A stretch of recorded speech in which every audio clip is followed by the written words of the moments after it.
Ground control to Major Tom. Ground control to Major Tom.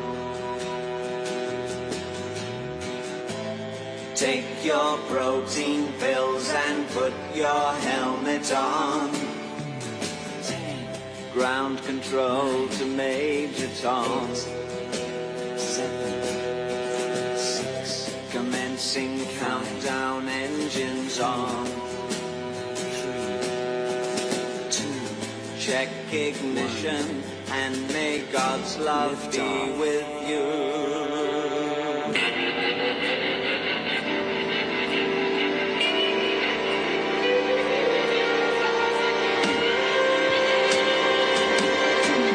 This is ground control to Major Tom. You've really made the grade, and the papers want to know whose shirt you wear. Now it's time to leave the capsule if you dare. This is Major Tom to ground control. I'm stepping through the door, and I'm floating in a most peculiar way, and the stars look very different today, for here am I sitting in a tin can.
on Dogwood Drive. A year-old truck and a 9-to-5 comes home at night to a pretty wife with a baby due. He'll sleep in on Saturday, cut the grass if it don't rain. After church, he'll watch the game and have a beer or two. He'll stand up when he hears the anthem, and that won't ever change. He's still a soldier, his blood runs red, white, and blue. He put away his gun and boots, but he still believes the American dream. To his last breath, he'll always be a soldier. He's still a soldier. He's on his couch for the news at 10. He'll see those places that he's been, and when a brother falls, there's a part of him that does too. And if they call and needed him back, all he'd be on that plane. He's still a soldier, his blood runs red, white, and blue. He put away his gun and boots, but he still believes the American dream. To his last breath, he'll always be a soldier.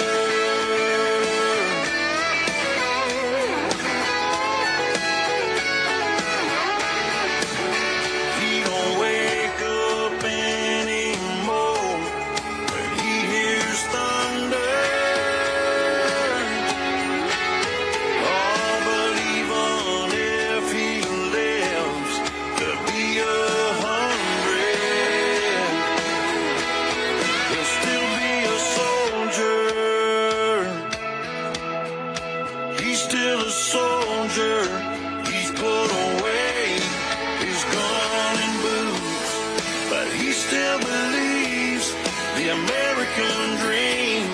Till his last breath, he'll always be a soldier. He's still a soldier. He's still a soldier.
glitters as gold, and she's buying the stairway to heaven.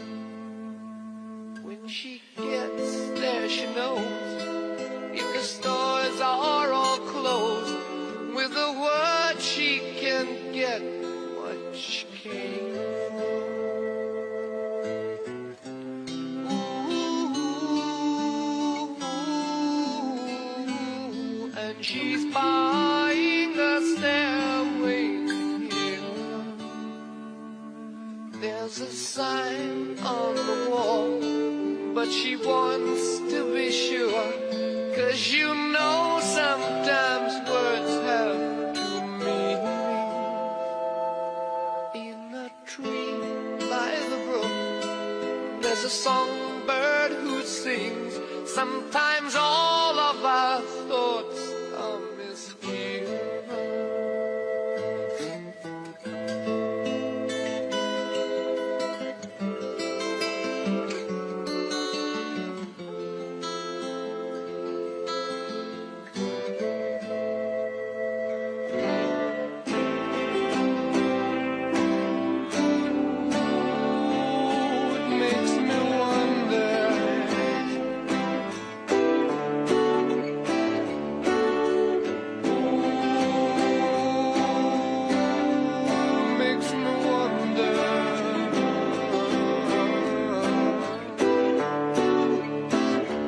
There's a feeling I get when I look to the west, and my spirit is crying for leaving. In my thoughts I have seen rings of smoke through the trees, and the voices of those who stand up here.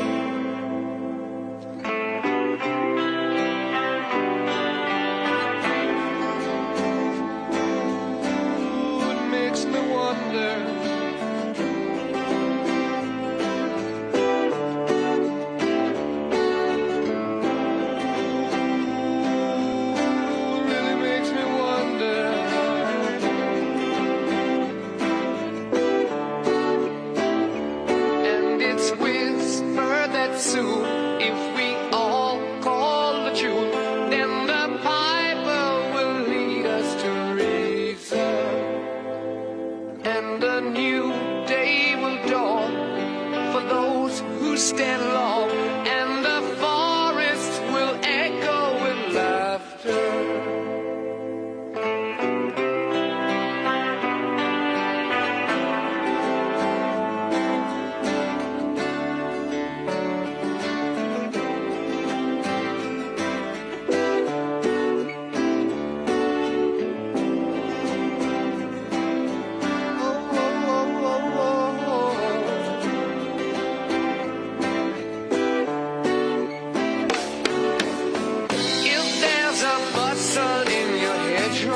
Don't be alone now.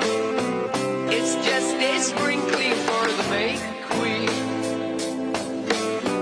Yes, there are two paths you can go by, but in the long run, there's still time to change the road you're on.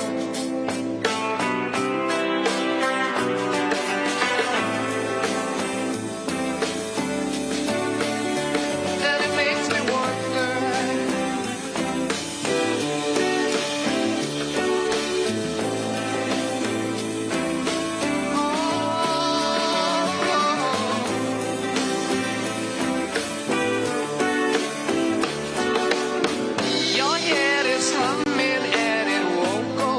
You don't know, the piper's calling you to join him.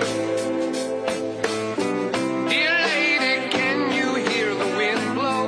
And did you know your stairway lies on the whispering wind?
would drive. Well, your old truck in a 9 to 5 comes home at night to a pretty wife with a baby due.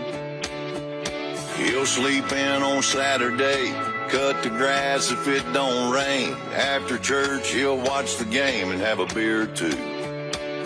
He'll stand up when he hears the anthem, and that won't ever change.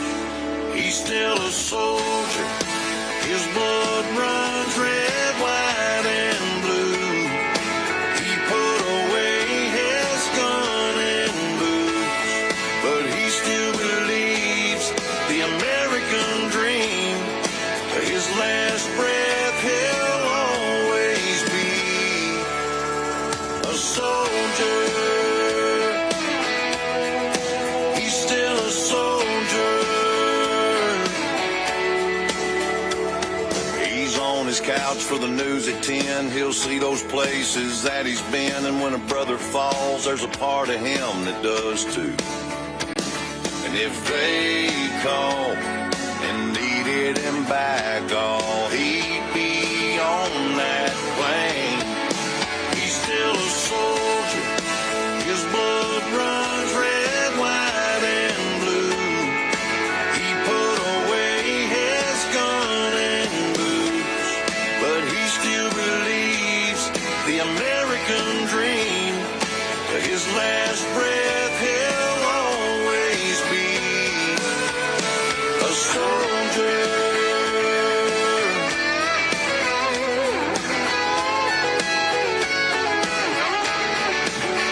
He don't wake up anymore when he hears thunder. Oh, but even if he lives to be 100, he'll still be a soldier. He's still a soldier. He's put away his gun and boots, but he still believes the American dream. Till his last breath, he'll always be a soldier. He's still a soldier.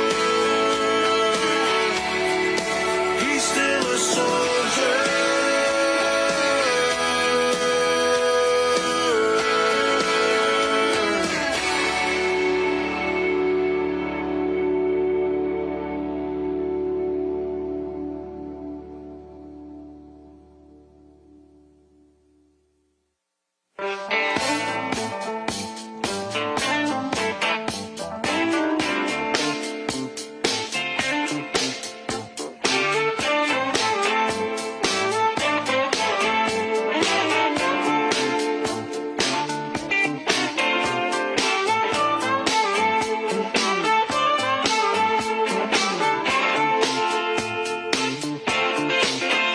I've been holding out so long, I've been sleeping all alone. Lord, I miss you. I've been hanging on the phone, I've been sleeping all alone. I won't miss you.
think I'm crazy.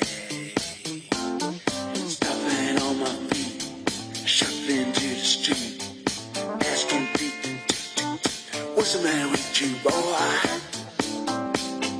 Sometimes I want to say to myself, sometimes I say,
Ladies and gentlemen, if you are standing in an aisle, please make your way to the overflow standing room outside the ballroom. You cannot be standing in an aisle. You must have a seat or standing on the walls. Thank you very much.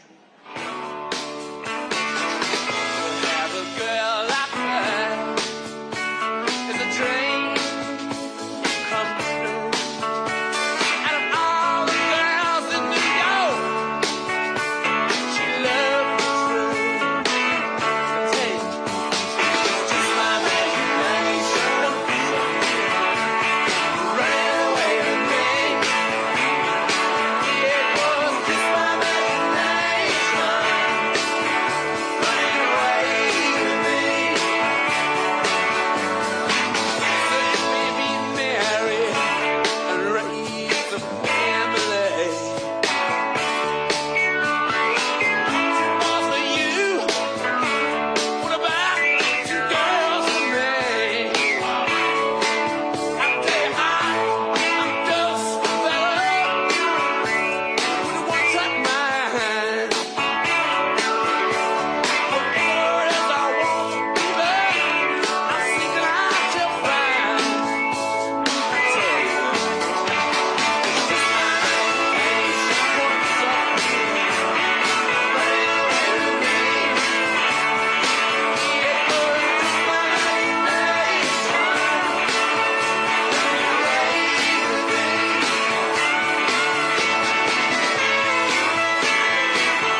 listening to gospel music on the colored radio station.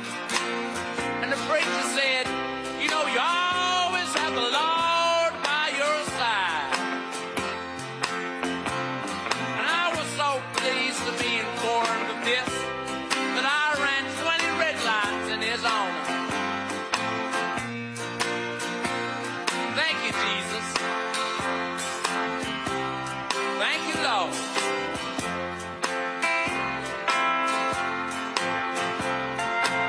I had an arrangement to meet a girl, and I was kind of late. And I thought, by the time I got there, she'd be off with the nearest truck driver she could find. Much to my surprise, there she was, sitting in the corner, a little bleary, worse for wear and tear, with the girl with faraway eyes.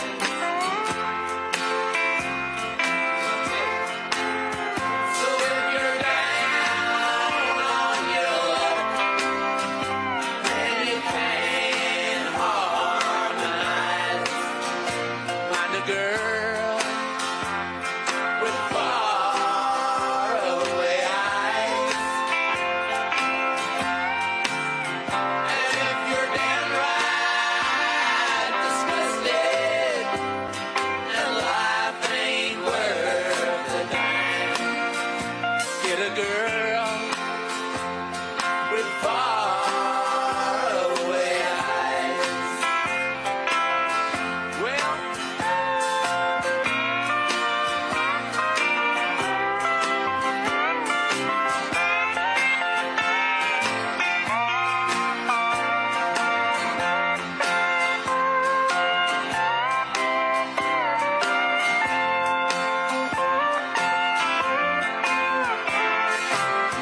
well, the preacher came right on saying that all I had to do was send $10 to the Church of the Sacred Bleeding Heart of Jesus, located somewhere in Los Angeles, California.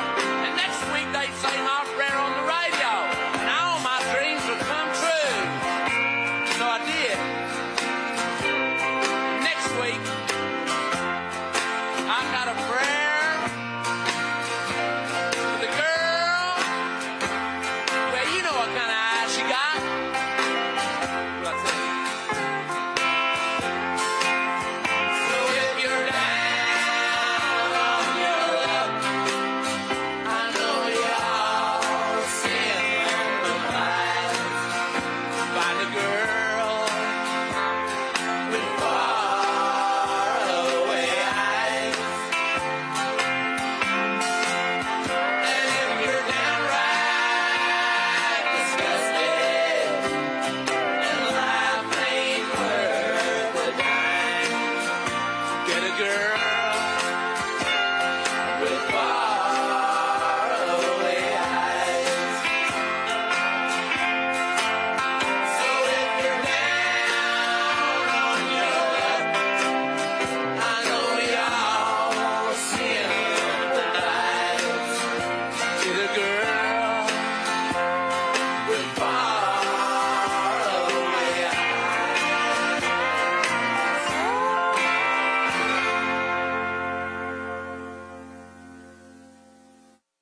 She packed my bags last night, pre-flight, 0 hour, 9 a.m. And I'm gonna be high as a kite by then.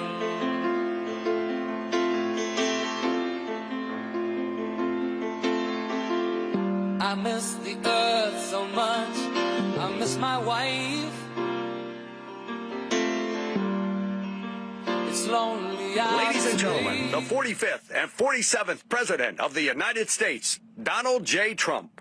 And I'm proud to be an American, where at least I know I'm free.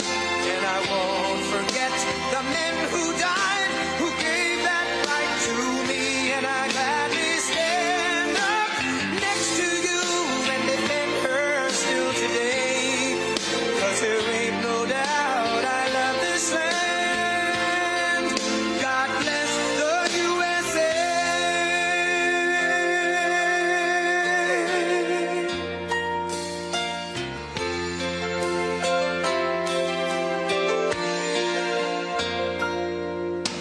the lakes of Minnesota to the hills of Tennessee, across the plains of Texas, from sea to shining sea, from Detroit down to Houston and New York to LA, where there's pride in every American heart, and it's time we stand and say that I'm proud to be an American, where at least I know I'm free, and I won't forget the men who died, who gave that right to me, and I gladly stand up next to you and defend her still today, 'cause there ain't no doubt I love this land. God bless the USA.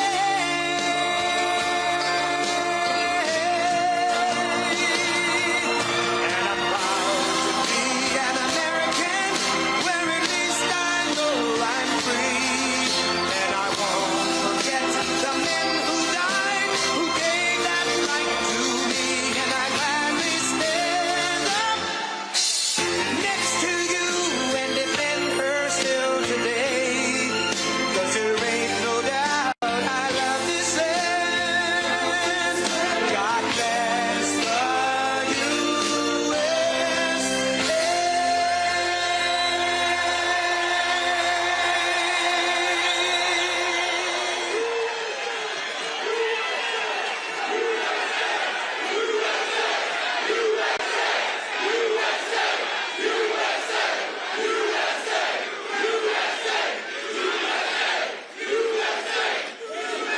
Well, this is a nice crowd. You got a lot of people. You've got a lot of people standing outside tonight. It's freezing. They got here yesterday like at 2 o'clock in the morning or something. Well, I'm worried about them. Would anybody like to give up your place? Let some people come in from the cold. You go out to the cold. I don't think so. I just want to say hello, Pennsylvania, and I'm thrilled to be back in this incredible Commonwealth with so many proud, hardworking American patriots. That's what you are. So am I. I'm a proud hard worker. I'm a proud patriot, but you're a proud patriot. Thank you very much, everybody. It's a great reception. You know, we're on to expose what happened recently when we took over. You know, it's 10 months. And already we have the largest investment ever made in the history of, not our country, of any country anywhere in the world. Think of that. But let me begin by wishing each and every one of you a very Merry Christmas, Happy New Year, all of that stuff. Remember when I started in 2015, I made my first speech, and I said, we're going to bring back Christmas. Remember, the radical left wanted to get rid of the word Christmas. I said, I don't think that's going to work out. And we did it, and now everybody's saying Merry Christmas again. But just over 1 year ago today, with your help, we saved America. That's what happened. We saved it. In the most important election victory possibly in the history of our country was going down. We were a country that was being scoffed at, laughed at all over the world. We won all 7. Thank you, Charlie. She said, and you saved us. Who are you? Stand up, please. Who said that?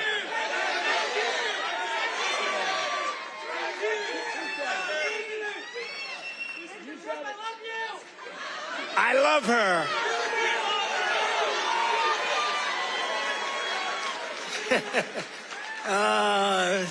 Only in Pennsylvania can this happen. I know this state. By the way, last election, did we kick ass in Pennsylvania? We won. That means we won 3 times in a row, as you know. But we won all 7 swing states. We won the Electoral College, 312 to 226. We won, and by the way, the real vote was much more than this, but we wanted to make it too big to rig. We won the popular vote for the first time of any Republican in many decades, and we won 86% of all counties in America, 2,700 to 525. That's good. We did it. Not me, we did it. And now, after just 10 months in office, I'm pleased to report that America is winning again, Pennsylvania is prospering again, and I will not rest until this Commonwealth is wealthier and stronger than ever before.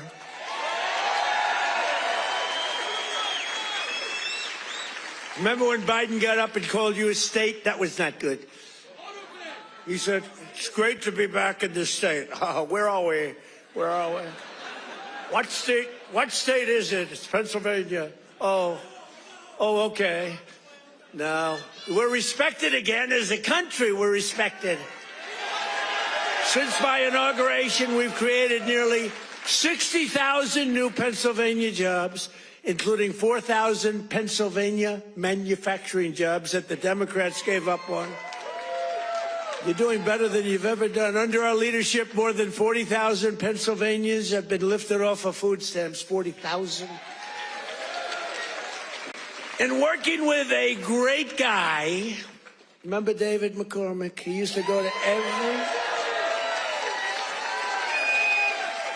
every rally I had. He knew what was happening. And he's here again, as usual. I can't get rid of this guy. Where is he?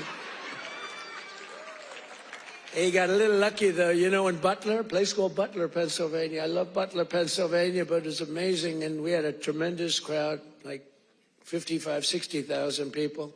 And then I called David. I said, David, come on up. He was working like hell to get elected. It was a tough race, and very few people could have done what he did. But I said, right at the beginning of the speech, I said, David, come on up. Come on up. I want to, this was before the thing happened.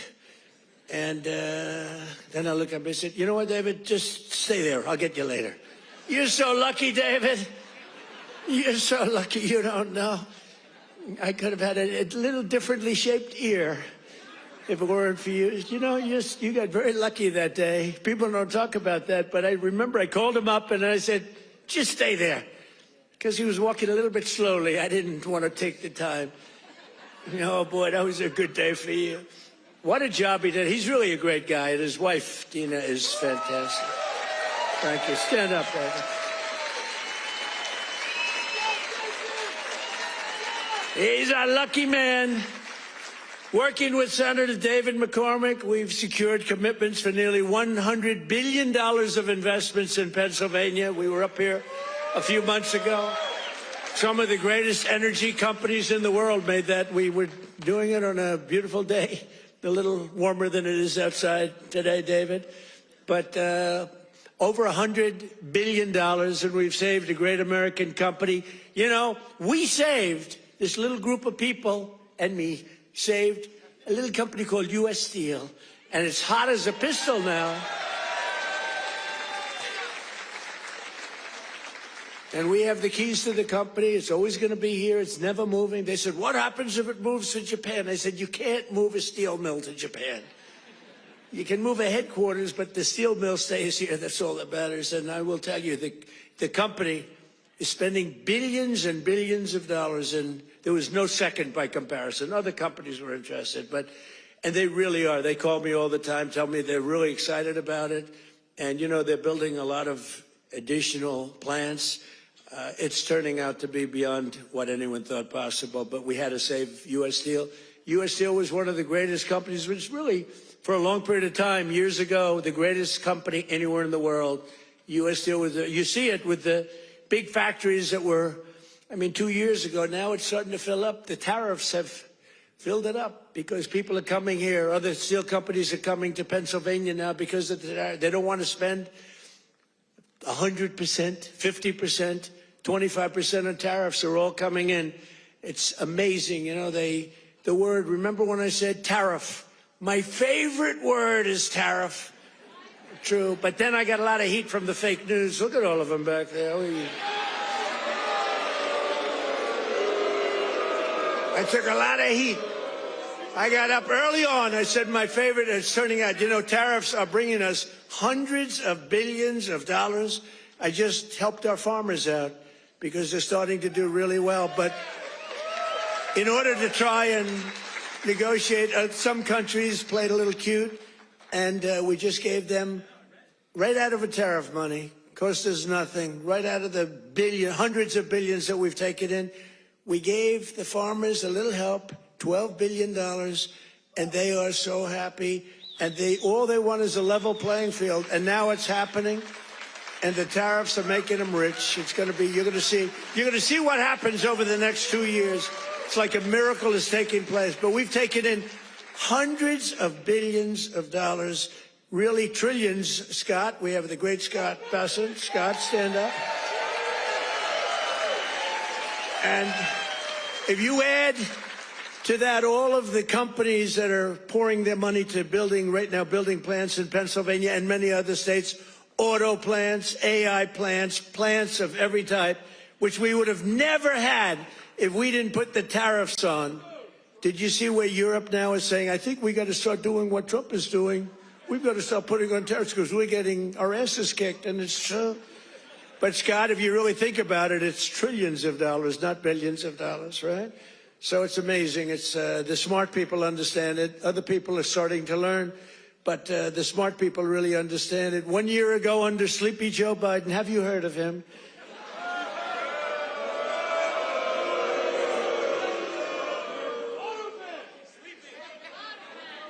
You know, okay, look, the King of Saudi Arabia told me this.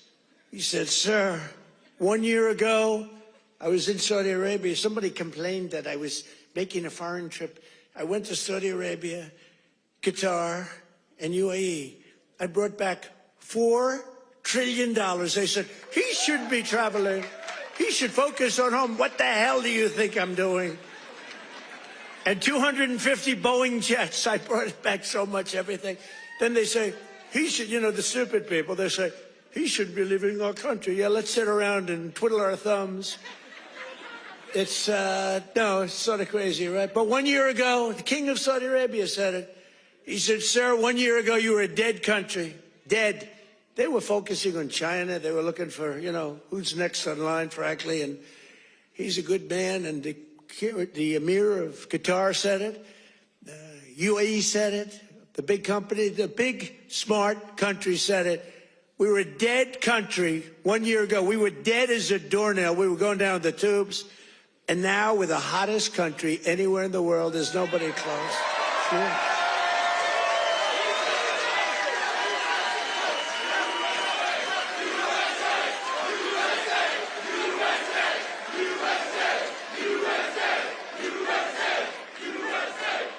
And it's because of the election on November 5th, because that's when it started. You see what's happening with recruitment in the military. The enrollment is the highest we've ever had. And, you know, right before November 5th, we couldn't get anybody in the military. We couldn't get police. We couldn't get firemen. We couldn't get anybody. And after November 5th, that's when it started. Right now, we have the highest enrollment we've ever had, the greatest recruitment days we've ever had in the military. It's amazing. So it's November 5th, and it's also, again, it's a thing called tariffs. And I told you, I was about to say that, you know, because I love the weave. The weave. You know what the weave is? Go here, bing, bing, bing, bing. You always have to get back to the right location. But otherwise, they'll criticize you for straying from the speech. By the way, if I read what's on the teleprompter, you'd all be falling asleep right now. But it's true, 1 year ago, and during periods of time, I'd say my favorite word is the word tariff. I love it more than any other word in the dictionary. And the fake news said, that's terrible. What about God? What about family? What about religion? What about your sons, your daughters? What about how terrible that's this? So I moved it back to 5th. I have it to 5th, and now I'm in no trouble with the fake news, you know? They say, what about religion? They always find, so you have to weave a little bit with the punches. You have to go, you know, the boxers, you got to go with the punches. But it's been amazing what's happened, and it's been amazing. It's a transformation of our country. I have the greatest oil man anywhere in the world. I see him sitting right there, Chris Wright.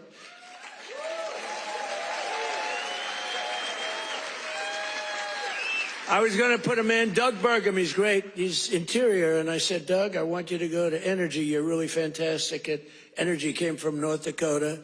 Big fracking place. They done really a great job. He was a great governor, I would say, right? Really great. And a great person. He's doing a fantastic job. I said, I want you to head up energy, sir. I'd be good, but I'll tell you, there's one man out there. In the whole world, there's one man out there who would be better than me. Who is it? A man named Chris Wright. Who the hell is Chris Wright? Give me a break. I never heard of the guy. Well, you never heard. He's the biggest there is. He's the smartest there is. The greatest oil man in the world. Chris Wright. I said, I got to see this guy. And after about 2 minutes, I understood exactly what Doug was saying. So I said, okay, Doug, you'll go to Interior. You work with, because interestingly, Interior owns all the land that has the oil. And he has all the expertise that drills the oil. And I said, you know, we'll do a friendly merger here. This is pretty good. And that's what we did. And we're right now drilling more oil than we've ever done ever before. Prices are way down. We just had 4 states. It was just reported that 4 states had $1.99 a gallon. Right? We're still making. So I want to introduce Chris Wright. Stand up, Chris.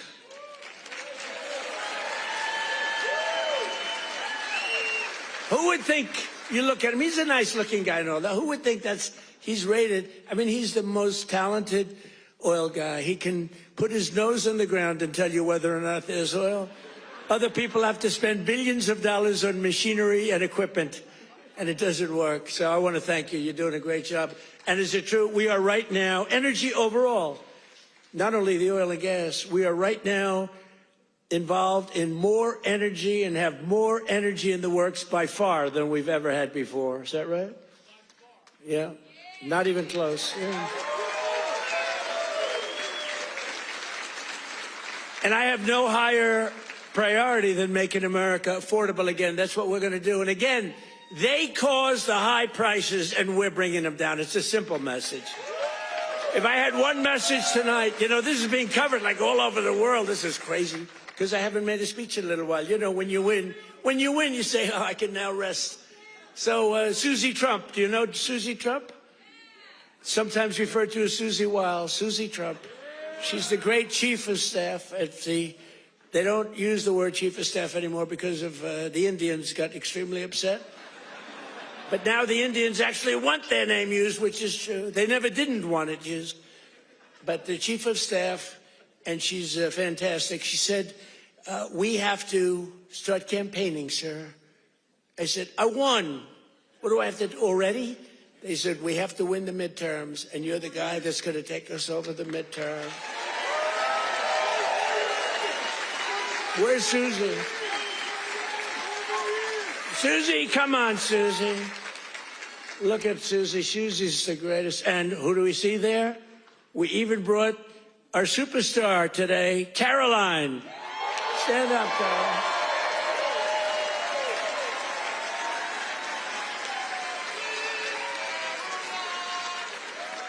Isn't she great? Is Caroline great?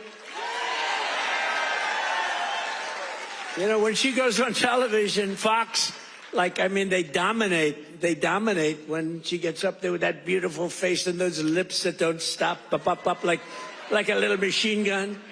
She's got no fear. You know why she has no fear? Because we have the right policy. We don't have men in women's sports. We don't have to sell men in women's sports. We don't have to sell transgender to everybody. We don't have to sell open borders where the whole world is allowed to come into our country from prisons and everywhere else. So she's got a little bit easier job. I wouldn't want to be the other side's press secretary, right? Thanks, Carolyn. Great job. We appreciate it. But that's our message. They gave you high prices. They gave you the highest inflation in history, and we're bringing those prices down rapidly. Lower prices, bigger paychecks. You're getting lower prices, bigger paychecks. We're getting inflation. We're crushing it. And you're getting much higher wages. I mean, the only thing that's really going up big, it's called the stock market and your 401ks. It's going up. But I say it, you know, and I said it the other day, and a lot of people misinterpret it. They say, oh, he doesn't realize prices are high. Prices are coming down very substantially. But they have a new word. You know, they always have a hoax. The new word is affordability. So they look at the camera and they say, this election is all about affordability. Now, they never talk about it. They never talk. Thank you very much. They say I'm not allowed to run. I don't know what the hell that's all about, but that's okay. He said 4 more years. You see the new hat? We have 4 more years. 2020. We have all sorts of.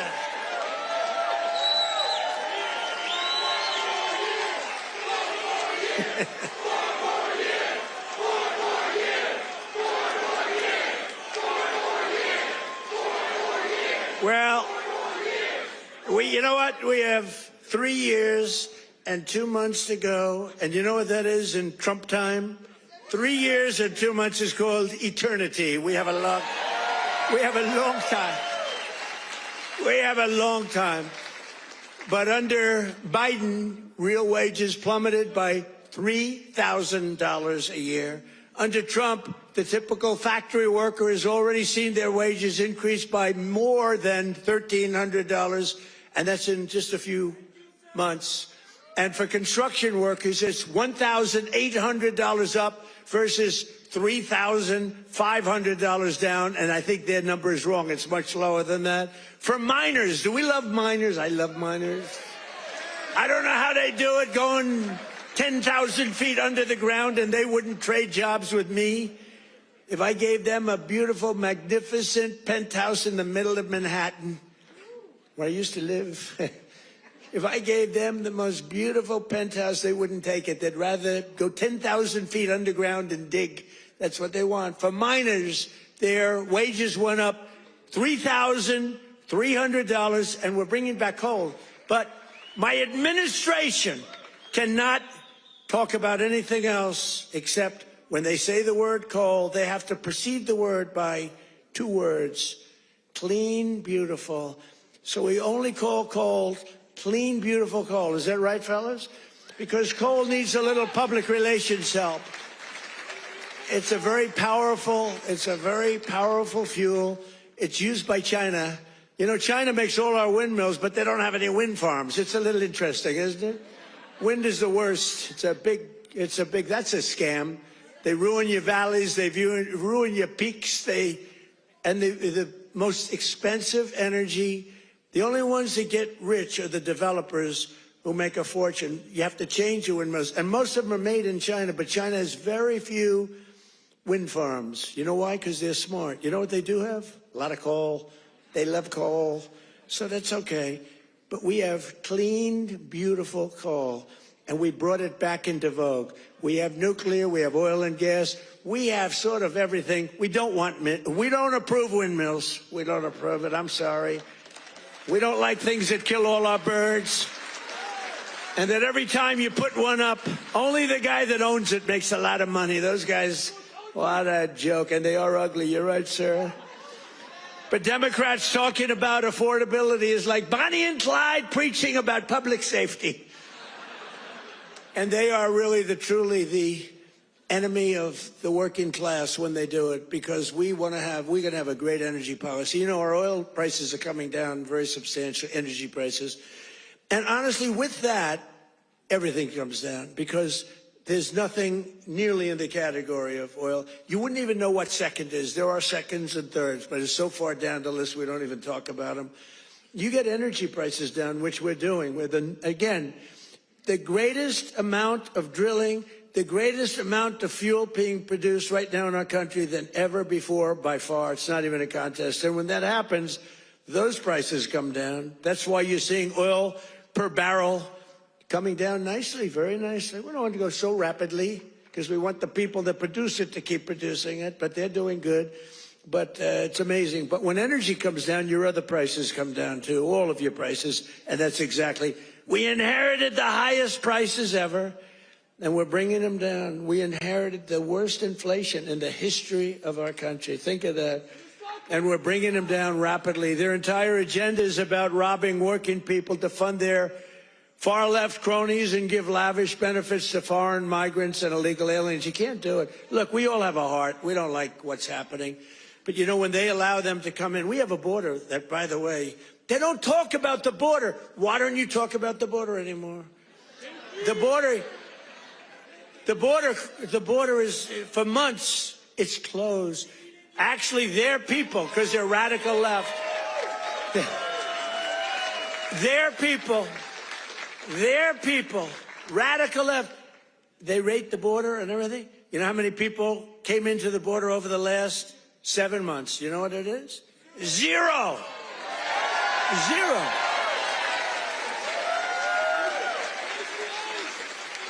Except for the ones that came in legally, right?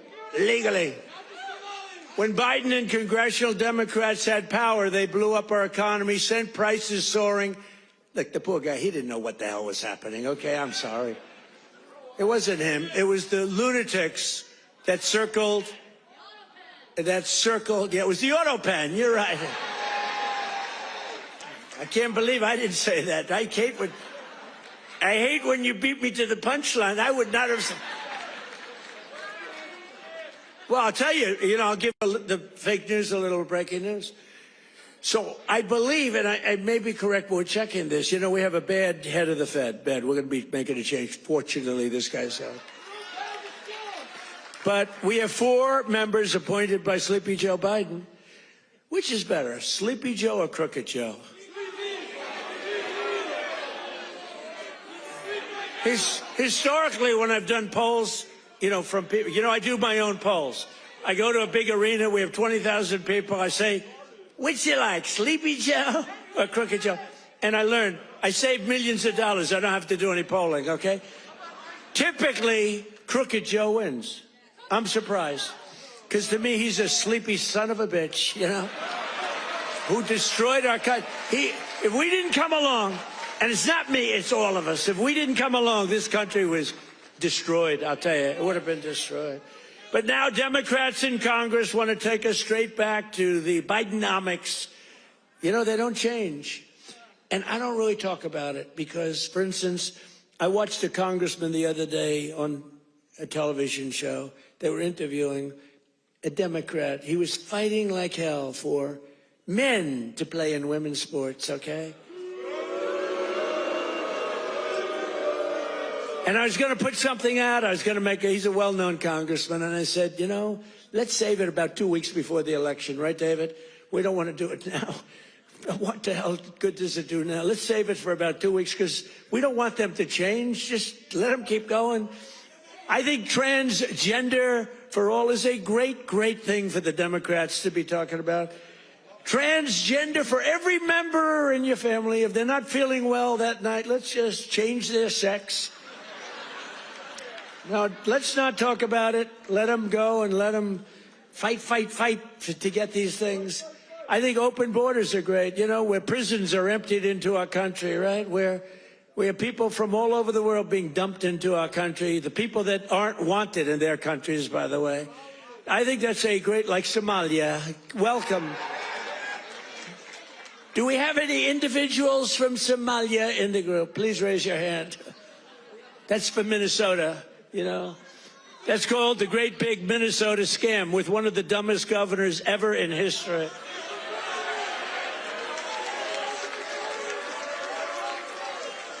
I love this Ilhan Omar, whatever the hell her name is, with the little turban. I love her. She comes in, does nothing but bitch. She's always complaining. She comes from a country where, it's considered about the worst country in the world, right? They have no military, they have no nothing, they have no parliament. They don't know what the hell the word parliament means. They have nothing, they have no police. They police themselves, they kill each other all the time. I love it. She comes to our country, and she's always complaining about, the Constitution allows me to do this. We ought to get her the hell out. She married her brother in order to get in, right? She married her brother. Can you imagine if Donald Trump married his sister? Beautiful. She's a beautiful person. If I married my sister to get my citizenship, do you think I'd last for about 2 hours, or would it be something less than that? She married her brother to get in. Therefore, she's here illegally. She should get the hell out. Throw her the hell out. She does nothing but complain.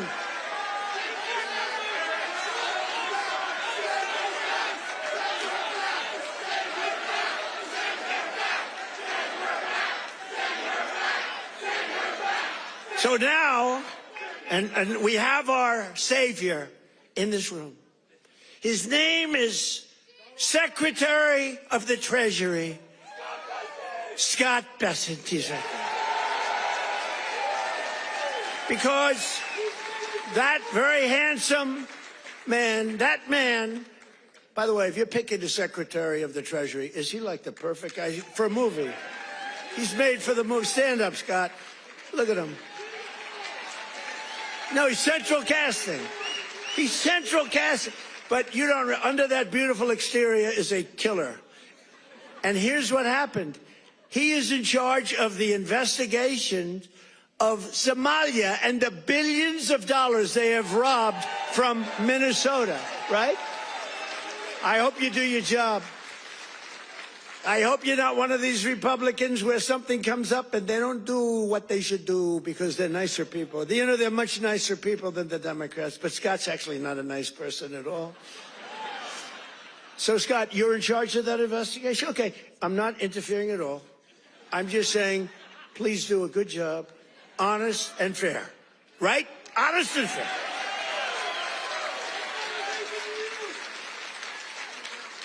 Oh, if he's honest and fair, you know what he's going to find? It's great. I'd love to have that job. I may switch jobs with you. I'd love to have that job. They're to get him the hell out of here. They hate our country. And she hates our country. And her friends hate our country. And AOC hates our country. They all do. And we have a new candidate in the great state of Texas, where I won Texas by more votes than anybody. And you have to understand, I'm being judged by these bad people back there, the fake news. So anything I say that's slightly off, I get like headlines. Donald Trump exaggerated, or Donald Trump lied. They give me Pinocchios, Washington Post, a Pinocchio. They lie every day. They give me a Pinocchio. But think of this. If I make even the slightest mistake, what they do is they go after me. Everything I say is correct. We have now a new candidate. I won Texas by the largest vote in the history of Texas 3 times, okay? I love Texas. Just like I love Pennsylvania, the Commonwealth of Pennsylvania. Just like I love, honestly, every one of our states. I love all of our states. We've done so well. I love all of our states. What? By the way, is this a different country now than we had a year and a half ago? What a difference. Crime is way down, despite the fact that we have many, bad people entered our country. Many of them are being taken out. Ultimately, they're all being taken out. Washington, D.C., we had a tragic incident, as you know, with the 2 incredible people. What a terrible thing that was just 2 weeks ago, right? Just a terrible National Guard, terrible thing. Sarah and Andrew. Sarah passed away. She's looking at us from heaven, from above, and she was killed almost instantly. They kept her alive. Her parents came from West Virginia, another great state. Her parents are incredible. They couldn't believe it. She was 20 years old, perfect. She was just getting a little promotion. They were so proud of her. She was on her way up, and she was shot in the head, the brain, shot in the brain, shot in the head. They were able to keep her alive long enough for her parents to come in from West Virginia and say goodbye to her. And Andrew is the second one, who's also from West Virginia National Guard, incredible people. And so they were both from West Virginia. And his mother's named Monica. And Monica's the most positive person I've ever seen. The night that he was so badly hit and the doctors gave him almost no chance, I called their hospital room and spoke to her. And she said, sir, he'll be fine. Oh, no, I'm telling you, he's going to, I'm praying. The whole country is praying. Sir, I'm telling you, don't worry about it. He's going to be fine. This is the mother talking to me. And the father's like devastated. He's an incredible guy too, both. And I went and invited them to the Oval Office, and they came in. She said, sir, he's fine. It was amazing, actually. And today, Monica, she said, we're all praying, and I'm praying. And then she called to say, sir, he moved his finger today. This is like 3 days later. He moved his finger.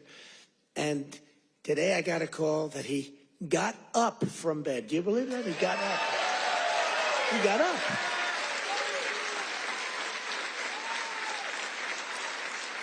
Now, he didn't speak. He's not ready for that yet. I mean, you got hit in the head. But he got up, and boy, they're so happy. It's amazing. And the care that they've given him at the hospital, and the generals that have been there, the military that's been there, it's amazing. General Seward and others that she said the level of love that your military has given to my boy. And by the way, Sarah's parents said the same thing. The love and the affection and the care that they're given, they can't even believe what's happened. But Andrew stood up today, and people even can't believe it. So the mother was amazing, and let's hope it continues. Look, it doesn't get much worse than what he did. Let's hope it continues.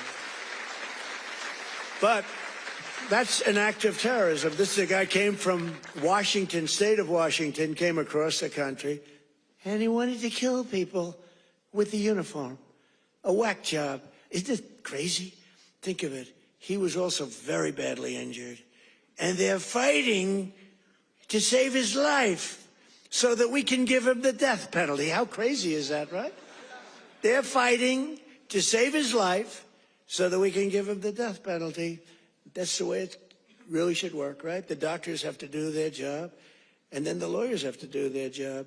But it's an amazing country. Actually, Andrew's father said that. He said, they're fighting for him. I hope they save him, sir, because I hope he has to understand what he did, how bad it is.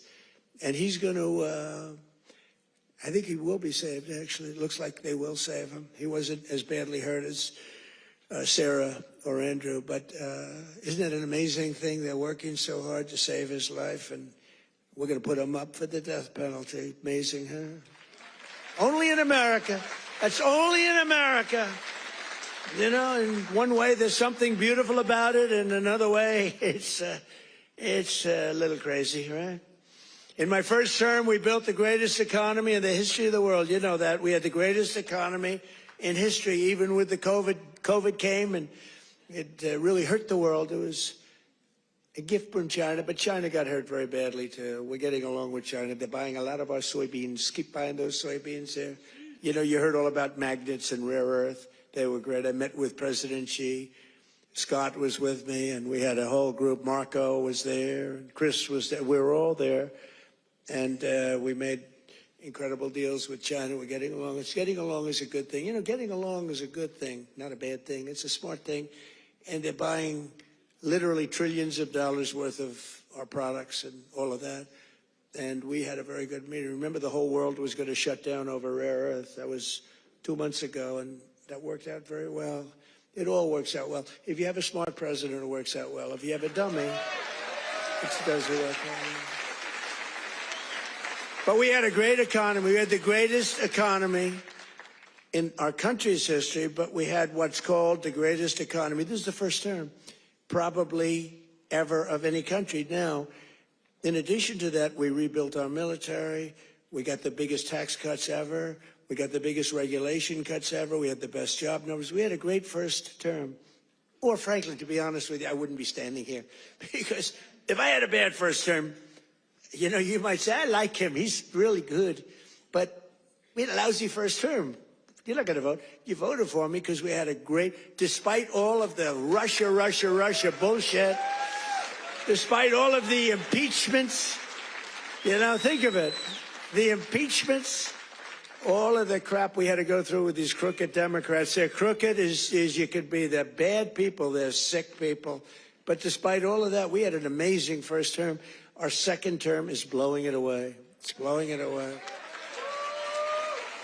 So we're doing it again, but bigger, better, and stronger than ever before. There's more work to do, but today, 22 states, we're setting 22 total. Is that right, Chris? That just came out, that statistic.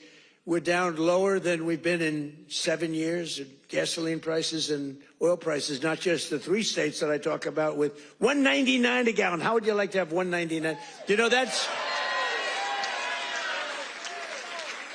the equivalent of a very major tax cut. You know, when you get the energy prices down, it's really the equivalent, maybe even in many cases better than a big tax cut, which we gave you. We gave you the biggest tax cut ever in the first term. We then gave you, with the great big beautiful deal, which is phenomenal, we gave you something that's even better than we did. We gave you an extension of the biggest tax cuts and the biggest tax cuts ever, even bigger than the first term. And that's one of the reasons that your 401ks are through the roof. It's one of the reasons that the stock market is at the highest point.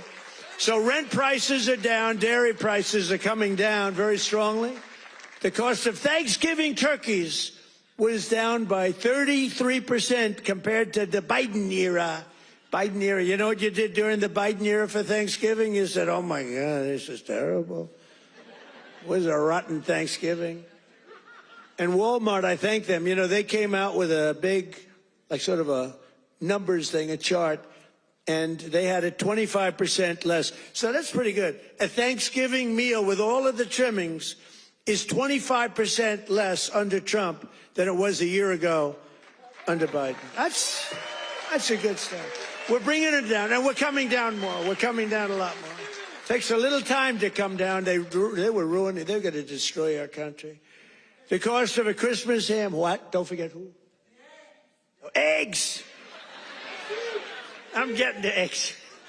But you're right. Remember with eggs where I had my first news conference. 2 days went by and I had a news conference, right? Unlike Biden, 2 years go by, he still didn't have it. Remember? He'd walk off the stage. He's finished with his, sir, you finished with your speech. Now what? You finished what? And then he'd walk into a wall. What he did, and it wasn't him, it was some really smart, radical left lunatics. What they did to our country, we can never forget. We can never forget. But you remember the first eggs? We remember the first 3 days. I just got there. Sure, what's these people? 2 of them are there, right there. Look at all those cameras you got. You got a lot of television going. 2 of them were there. And I'm talking about, yes, I look forward to getting involved and doing great things. What about eggs? Eggs are down. They go, eggs. They said, the price of eggs is quadrupled.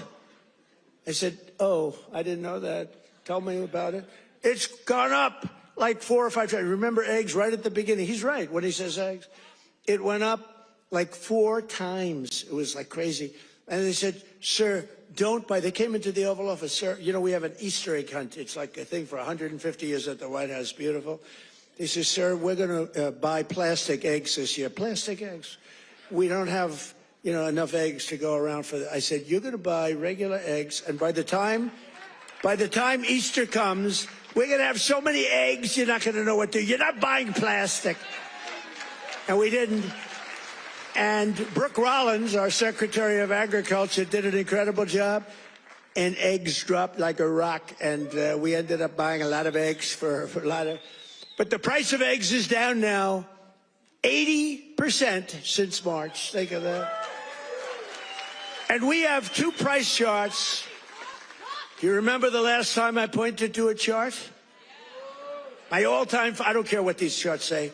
My all-time favorite chart was the chart I had in Butler. I said, let's look at the chart. Bing, bing. don't care how good that chart looks. It's shit by comparison to the one in Butler. It's nothing. I like the Butler chart. Remember, that was on how great employment was and all this, but I like it for other reasons. Look at that chart. It's good, but now I talk about the Butler chart, I don't even want to look at it. Doesn't mean anything. But look, Biden price increases and Trump price increases. Look at Biden. Up 37, 24%, 22, 21, 30.7, 30.7 again, 10.4%, 49%. Trump, the price is down 5.1, 4.2, 0.5, down 4%, 2 points, 2.9. Look at that. Our prices are coming down. Their prices, it's a hoax. They're just, remember they said the Inflation Reduction Act. Remember that? Billions and billions, hundreds of billions of dollars. The inflation, and after they got it approved, because we had a few Republicans that went along with that whole hoax.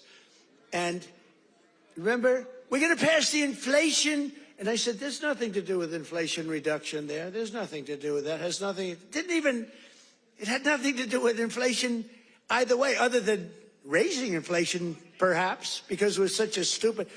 And then they admitted, they fought it like, oh no, this is inflation. After they got the thing passed, then they said, we agree, it has nothing to do with inflation. Screw you, we don't care. That's what it is. We're dealing with bad people. And the word affordability is the exact same thing. And I can't say affordability hoax because I agree the prices were too high, so I can't go to hoax because they'll misconstrue that. But they use the word affordability, and that's their only word. They say affordability, and everyone says, oh, that must mean Trump has high prices. No, our prices are coming down tremendously from the highest prices in the history of our country. And look at that chart. Let's see the next one. You have another one, I think. Mortgage rates. Even with a lousy Fed chair. We have a lousy Fed chair. Oh, and by the way, it looks, you're going to have to check this, please. I just heard it could be that all 4 commissioners in the Fed signed by Biden, including Too Late. You know who Too Late is? Too Late, pal?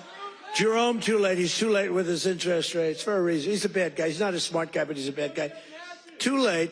Is he going to lower rates a little bit, finally? Did you see where Jamie Dimon, respected guy, said, you got to get the rates down, you schmuck, you know? But I hear that the auto pen may have signed those commissions. If they signed those commissions, now maybe I'm wrong, but we're going to check. Have you checked that? Are you hearing it? Who signed it? Did he sign it or did the auto pen sign it? I'm hearing the auto pen. You know, you can't use the auto pen unless it's very strongly authorized, or unless you show you know what the hell you're doing, which is impossible of him to show. So, I don't know. I think it's something we have to look into. You put people there that are not authorized to be there. I know I signed Chris Wright. I signed everything, but I signed Chris Wright. If I gave you an auto pen, they could throw you the hell out of here, Chris. The difference is they would do it, you know? We try and be too nice. No, would you check that, Scott, okay? Because I'm hearing that the auto pen could have signed maybe all 4, but maybe a couple of them. We'll take 2. So look at that, Biden. I love that laugh. Who's the woman with that great hearty laugh? That's a woman that likes Trump. That's not beautiful. Anybody can laugh with that happiness. She likes Trump. He likes Trump, too, with the hat. Yes, that's right. Thank you. Thank you, man. Thank you. So, Biden, new yearly mortgage cost increases, and Trump, new yearly. Look, we went down with our rates. They went up with their rates much. That's a lot. So, with us, you save $2,900, almost $3,000. And with them, you go up, it costs you $15,000. You don't hear that because the fake news doesn't tell you that. And these are charts, these are government charts. These are not made up by Donald J. Trump. These are government charts. Do you have a third chart? Because I like these charts very much. Not as much as Butler, but I like them. You have any other charts? Because so far they're playing quite well. Oh, look at that. Real wages. Look at that. Losses and Trump real wages gains for the typical worker. Wow. I mean, that's incredible, right? So look at the amount of loss, 18.5, 106. What the hell is that all about? Is that even possible?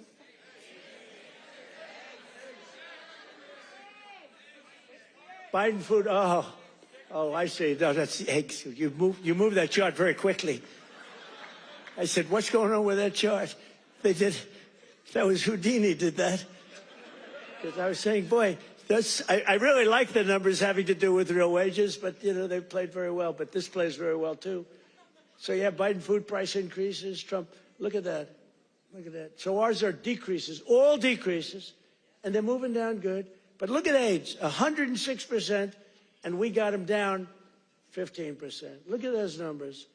But you don't hear that from the fake news. You don't hear that. What do you think of that, David? I think we're going to have to do something. You know, we should impeach him, but he's gone. I guess we can't, right? By the way, if it were up to them, numbers like that, they would have impeached. Those numbers are terrible, and those are government numbers. So thank you very much, everybody. It's good. We have a couple of other charts we're going to show you, too, that are just terrible. We're also working to bring down the cost of health care. Obamacare is a scam. Under Obamacare, trillions of dollars were given directly to health insurance companies. Their stocks are up 1,700% in a very short period of time. Would you say that's good?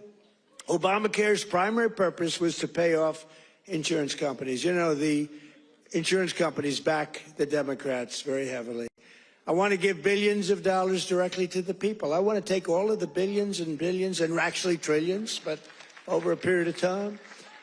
And I want to give all of that money we give to the big, fat, rich insurance companies, and I want to give them nothing. I want to give nothing to the insurance companies. I don't want to give all, because they're sucking our country dry with this scam by the Democrats. That was Obama, and I've always said it, Obamacare, but now you see the numbers because your premiums are going up on Obamacare and everything. It's forcing everything up.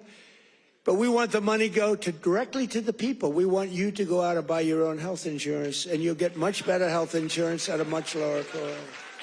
Everybody knows this is the best way to go, but the Democrats, they're bought and owned by the insurance companies. So let's see how many of them have the guts to vote for this. You know, we're putting in bills where all of that money, hundreds of billions of dollars, goes to the people to go out and buy your own health care. And everybody's different. Some are young people, some are older people. It's a much different, really, set of criteria.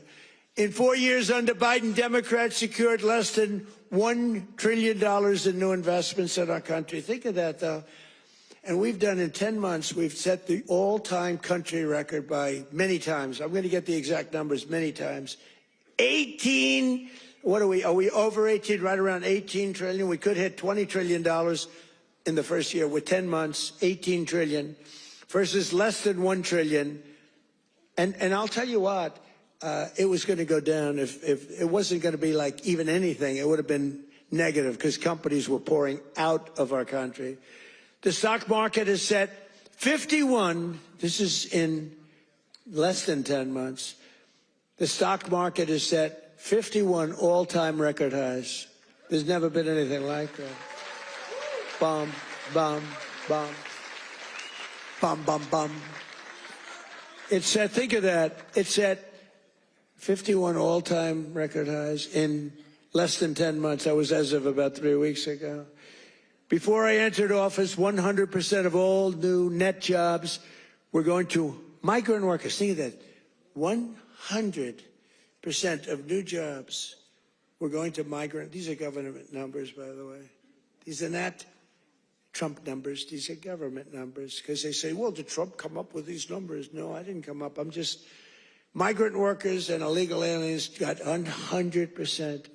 But since I took office, 100% of all net job creation has gone to American citizens. How about that? Now, how about that? Even I will give myself a hand. Now think of it, 100% went to American citizens before 100% went to people that came into the country illegally. Again, many of them from prisons, many of them gang members, drug members, Tren de Aragua. More Americans are working today than at any time in the history of our country. That's why when they ask about the economy, you know, you have fake polls. How's Trump doing? You hear these numbers. How's Trump doing on the economy? I was interviewed by a very hostile group today. I said, why am I doing these people? They're hostile. But they were relatively fair because they can't beat you. I don't mind. I can be interviewed by anybody.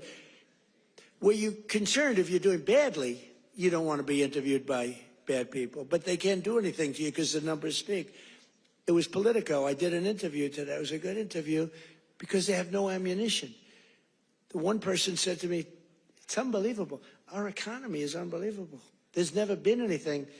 But the Democrats go out, prices are too high. Yeah, they're too high because they caused them to be too high. But now they're coming down. One of the most important ways we're defeating inflation is by unleashing American energy, including oil, gas, and clean, beautiful coal right here in the Commonwealth of Pennsylvania. Did you know I went to school in the Commonwealth of Pennsylvania, right? The great Wharton School of Finance. I love the Wharton School. Became a little liberal, but these are minor details. But the Wharton School, one of the greatest schools in the world. I went here and I loved it. I loved the school, and I love Philadelphia. Philadelphia's gotten a little rougher. But we're going to take it. And you have a great football coach, and you have a great running back, Saquon.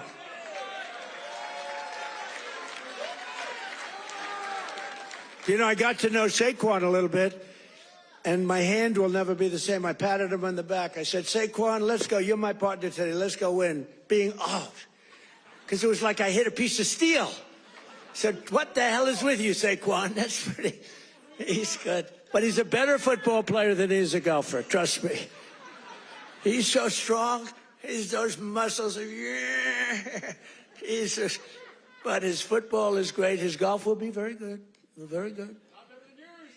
But we won. We won our match. And you do have a great coach. I was with you, Coach. I got a little streak going here, but that'll change. But he's a great coach. Well, you won the whole deal, right? I got to know him last year when he came to the White House, and I said, this guy's he's a real leader. The players loved him. And you had some players that are just, really just fantastic guys. But you have a good football team. It's really good to watch. But for 4 long years, Biden and the Democrats tried to endlessly kill Pennsylvania energy jobs. They worked so hard to kill the jobs. They wanted wind all over the place, you know. Let's go buy those windmills for millions of dollars each from China. Every time it goes around, you lose $15. Did you know that? That's on average. You're supposed to make money with energy. You're not supposed to lose money with energy. And everybody that's doing wind is in virtual bankruptcy right now. If you look at UK, I told he's a nice man, Starmer, Prime Minister. I said, you have a great energy source in the North Sea. Use it, or you're not going to be in office very long. Their energy prices, they're putting wind all over Scotland, all over the most beautiful fields in the world, Scotland. All over beautiful. Oh, we have some Scottish people here. Where the hell did you come from? We have Scottish people.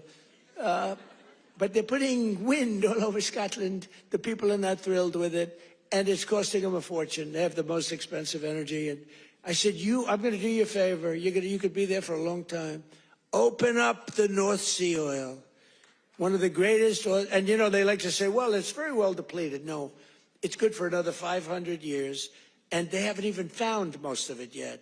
And if you look at Norway, they have a section of the North Sea, which in theory isn't as vibrant, and it's a very rich country. They have a tremendous worth because of the North Sea. But UK has to, if they don't go back to oil, I think a lot of bad things are happening to Europe. You know that. Their immigration policies are so bad.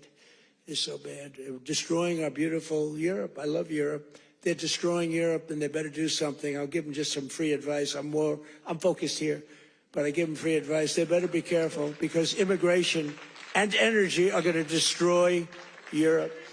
On day one, I ended the war on Pennsylvania energy. I just terminated something that was insane. And we all love Elon. Elon was up here campaigning, right? But I said, Elon, I think electric cars are great, but not everybody wants an electric car. And I ended the insane electric vehicle mandate where everybody was supposed to have an electric car by the year like 2030 or some ridiculous year like that. It's just not going to be that way. I don't think it'll be some like hybrid, some kind of like gasoline powered. I mean, the nice thing about gasoline is we have 2,000 years worth of we have more gasoline, we have more oil and gas than any country anywhere in the world. Is that right? And they want us to go to batteries. Let's go to batteries. We don't have battery content.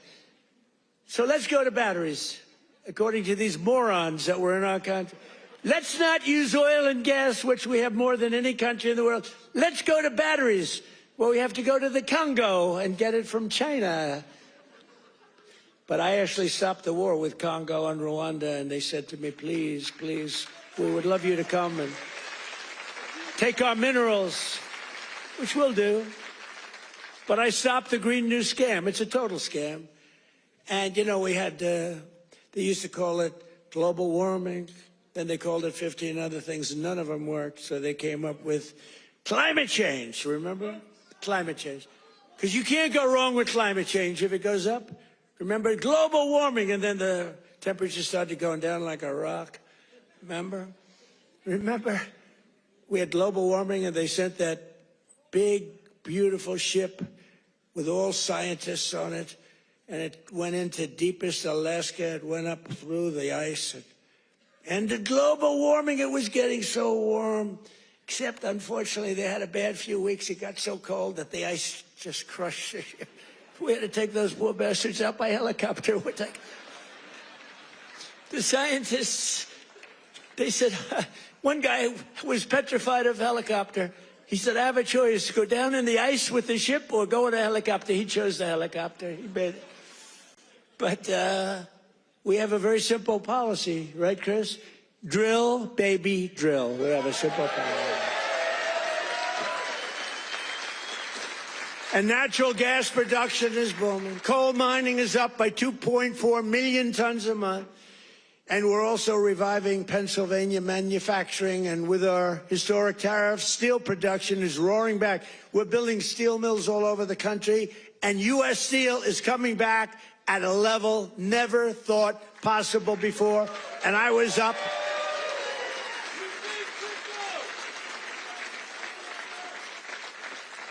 And I was up here and with the workers and with Selena. Do you know Selena? Does everybody know? And with some other people.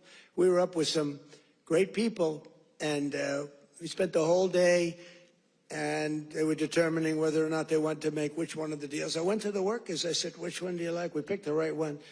As I said before, billions of dollars they're spending. And the steel workers are doing phenomenally better. I think you're going to do better than you've ever done before. You were losing all of your steel. If we didn't have tariffs, you would have no steel. We wouldn't have one steel mill anywhere in the United States. And that would be really bad for, Scott, national security. We need, the one thing you need steel. You know, you can give up certain products. You can give up pencils. Because under the China policy, you know, every child can get 37 pencils. They only need one or two, you know. They don't need that many. But you always need steel. You don't need 37 dolls for your daughter. 2 or 3 is nice, but you don't need 37 dolls. So we're doing things right. We're running this country right. We're also putting thousands of dollars in the pockets of hardworking Pennsylvanians with the largest tax cuts in American history. That's no tax on tips, no tax on overtime, no tax on Social Security for our great seniors, no tax. And all of that kicks in on January 1st. You know, it hasn't kicked in yet. I mean, we're doing great, and it hasn't kicked in yet. And It's amazing, and it's one of the reasons they said, sir, would you mind going on the trail? And I actually like it, you know. I have fun. I have fun. I haven't read practically anything off the stupid teleprompter. And then my speechwriters they're getting awards for some of the finest speeches, and I haven't even read them. And the award for the finest writer in the history of speech making, Ross. Where are you, Ross? Are you here, Ross? Where the hell is Ross? Ross, are you here? Look, first time I've ever introduced him. Ross, get over here. I got it. He's a young, handsome man. He's the greatest. Thank you, Ross. Very low-key guy. Thank you. Look at Ross. He's so shy. I can't believe it. We're joined today by Donna Zajac, a mom and a waitress of over 45 years who lives in Stroudsburg. Does everybody know where Strouds? I know where it is.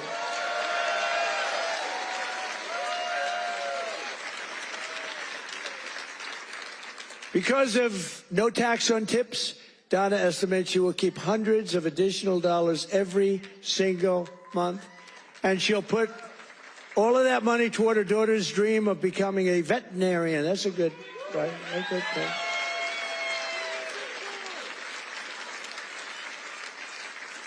Are you here, Donna? Where's Donna? Oh, come on up, Donna. Come on. Come on. You want, say a few words. Look how beautiful she is. She stood up. She wasn't supposed to come up, but when I looked at her, I said, come on up, Donna. Look how beautiful she is. You're not allowed to say that anymore. You know, in politics, if you say somebody's beautiful, that's the end of your political career. I say, I don't care. I don't care. Come on up, Donna.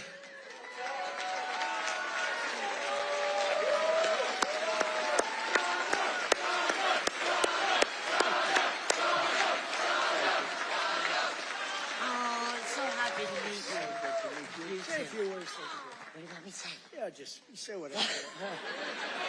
This is always dangerous. Thank you, Trump. Thank you to President Trump for having me. This is like my sister dream, but I love you too. My sister Ann loved you too. But yes, with that money, that would help me with my daughter's tuition. Just make it a lot easier. Big difference. For sure. Yeah? We love it. Thank you. Thank you.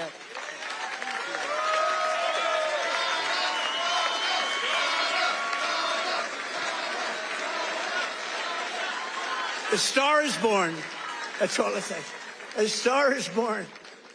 Is your sister here? Is your sister here, Donna? Are you? Oh, hello. How are you? Good family. Well, thank you. Thanks, Donna. That's beautiful. Also with us is Marine Corps veteran Sean Downey, who now serves as a firefighter and a local first responder. Sean worked over 400 hours of overtime. That's a lot. And thanks to no tax on overtime, he'll take home thousands of dollars extra, which he plans to use to buy your first home.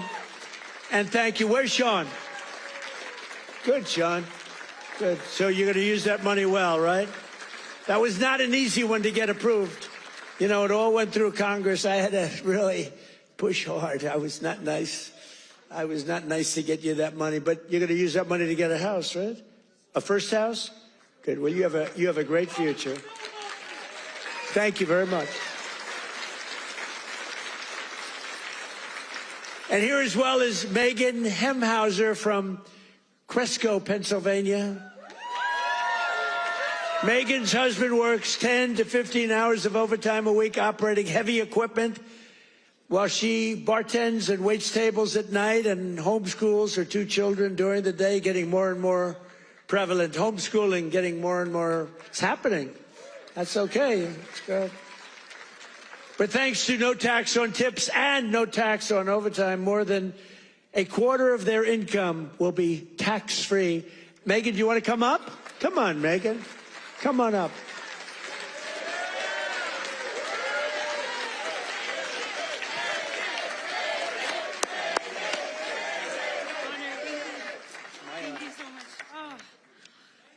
Oh my my goodness. Thank you. Thank you so much. As President Trump said, I'm a mom, a wife. I homeschool my 2 brilliant children. And the no tax on tips is incredible. No tax on overtime is incredible for my husband. And it all comes back to our family. It saves us, and it's for the future of our children. And it's been such a blessing to be home with them and to have them here with me tonight. And thank you for everything, President. Thank you. Thank you. Where do you see that? I want to show that. You know what's great? So she had these notes, right? Not notes, it's a speech. She never even looked at it. She was great. It's much better when you don't have to read it. Ladies and gentlemen, thank you. So I just thought, great job. That's a great job. Thank you. Thank you so much. Thank you. Thank you. Thank you. That's great. Never looked at the notes.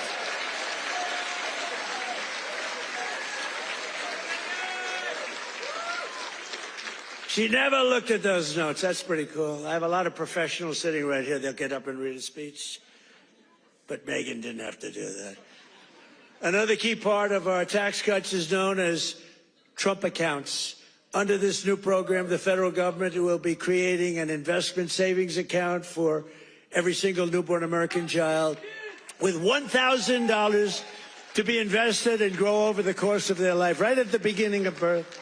Friends, family, employers, and loved ones will be able to add thousands of dollars a year, and it's like a trust fund for every American child. It's going to be something, and it's really exciting. And I want to thank Michael Dell and his beautiful Dell computer.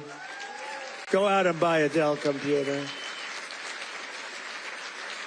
He got it started. He put up $6.25 billion. And he started with nothing. Think of that. And he just put that up. $6.25 Michael Dell, thank you wherever you may be. Michael is probably in Texas watching us right now. And his beautiful wife, they're a great couple. His wife is incredible. Every single Democrat in Congress voted against these unbelievable benefits for American families. Why would you vote against? Money is being put up. Big money is being put up.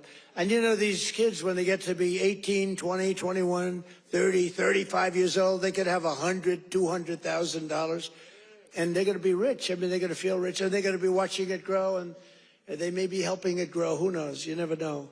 But it's going to teach them. It's going to be a great thing. This was Michael and some other people's ideas. They wanted to do this, and they spoke with their wallet, too. They put up a tremendous amount of money. So I just want to thank Michael Dell, his wife and family, and everybody else that was with us the other day. It was a big day, and it's a big event. But we're joined today by some of your representatives who voted to put more money in your pockets. And these are great people. And I introduced David. I'm going to ask him to stand up again, because David McCormick is a really great man in the truest sense. He won a race. You know, he really did well the first time, too, but some bad things happened, right? And very few people are willing to do that again. And to be honest, if he would have lost, I know his wife. She's a beautiful woman, extremely into the social scene, but respected by everybody. She would have left him if he lost. And I told him that. Dina would have left him. She's that way. Hey, we can't help it. That's the way she is. So I said, David, you're taking a big risk if you run again, because if you lose twice, your wife is leaving you. And he wasn't worried. Stand up. David McCormick. Yeah. He was so great. He followed me every single time I spoke. He was there, and he got up and he'd speak. And I'll tell you, we had big crowds, David, and the audience listened to you. In fact, they liked him more than they liked me in some cases. I was thinking about, let's keep him off the stage. But they really loved you. And you've been a great senator. And you have a great wife. Thank you very much. Thank you. And a congressman who's been a warrior, and a couple of guys that have just been unbelievable. But Rob Bresnahan, would you stand up, Rob? What a job you're doing, huh? Young, handsome, central casting.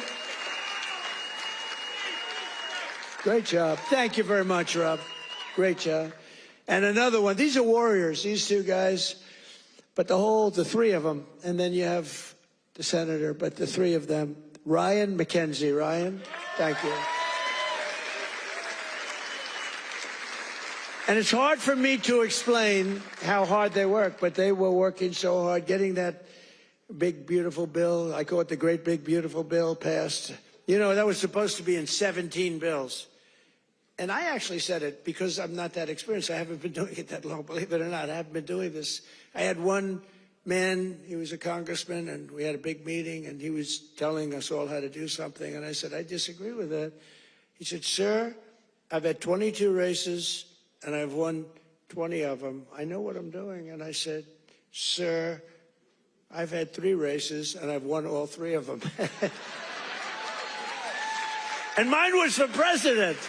And he said, all right, you got me on that. He's actually a good man. He got a little carried away one day. But that's because these guys wanted to do it my way, too. So we had 17 bills prepared, Dan Muser, right? Stand up, Dan. What a great guy. Stand up, Mrs. Muser. Dan is he's a very powerful congressman, but he's a great person, great man. All 3 of these guys, they're warriors, and your senators, very few people that I've ever met that would take that risk. It was a risk. You know, it takes guts to run for public office, right? It takes guts. A lot of guys talk, including me. I talked about this for a long time before I did it. It takes courage to run for any public office because, you know, you can be very embarrassed. You can ruin your life. Look at me. I got impeached. I got indicted. I was never going to be impeached, indicted. I get indicted like 87 times with these stupid. See, they should have indicted me once. They would have had a better chance. With all of the I'd used to get up. It was very important. I'd get up and say, here we go again. Ladies and gentlemen, I got indicted again. And nobody believed the whole thing. And then I'd explain it, and it turned out to be a hoax. I mean, it was a total hoax. They're very, very bad, very, very bad people. But Dan Muser has been a great congressman. He was thinking about running for governor. I think you would have won if you ran. But, you know, in a selfish way, I like you in Washington even better. So I want to thank you very much. Great. Great job. Thank you. That's even more important. Thank you. Thank you very much. And thanks as well to Secretary of the Treasury, Scott Bessent, and Secretary of Energy, Chris Wright. You guys have been great. Thank you. I introduced them, but I want to introduce because they have been so good. A major factor that fueled inflation under Biden was the invasion of 25 million people. Think of this. 25 million people came into our country totally unchecked and unvetted, mostly across our southern border. 10 months ago, we inherited the worst border in the history of the world, and now we have the strongest border in the history of our country. We've never had a border this strong. And people don't talk about it. You notice they don't talk about it. When I was running, it was the biggest thing. And before I was running, that's all they talked about, the border, the border, the border. And now I fixed it. Nobody wants to talk about it. Even my people. They say, sir, don't put it in your speech. Why? Because nobody cares about the border. You fix it. No, but you know how bad that is? Because they forget what you did. We had a border that was so bad. Everybody, criminals, everybody pouring into our country. Anybody. You know, the Congo, I just settled that war. The Congo, their entire prison population was set into our country. Venezuela, their entire prison population was dumped into our country. And now we have the tightest border we've ever had. We have one of the strongest borders anywhere in the world. I would say there's one country that has probably a stronger border. You know what that is? You know what that is? North Korea. North Korea, I think, has a stronger border. But other than North Korea has 7 walls of wire, and each of them has 1 million volts of electricity going through it. So if you get over one, you're dead for the next one. If you get over one, you're in very bad shape. If you get over 2, you've set a record. So I don't know, Scott, I think we give North Korea the safest border, don't you agree? You know, but ours is pretty safe. And I want to thank Pete Hegseth and the military for helping us.